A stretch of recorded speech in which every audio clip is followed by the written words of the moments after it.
Assalamualaikum warahmatullahi wabarakatuh. Bertemu lagi dengan pelajaran bahasa Sunda. Di sini Bu Susi hari ini akan menjelaskan tentang Yang ya nah ngalarapkeun kecap saharti atau sinonim.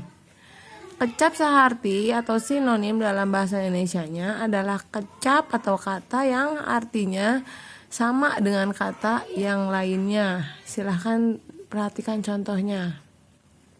Di sini ada lembur sama dengan kampung. Ya, kalimat pertama, keendahan lembur abdi teu kinten asrina.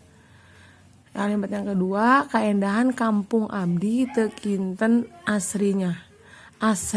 Ya, kedua-duanya itu sama, hanya pada kata lembur dan kampung. Kedua-duanya sama aja, desa ya, lembur ya desa, kampung ya desa. Ya. Jadi dua kata yang pengucapannya berbeda tapi artinya sama, itu namanya sinonim. Perhatikan ya nak, yang harus kalian kerjakan nanti yang ini ya nak ya, nanti Bu Susi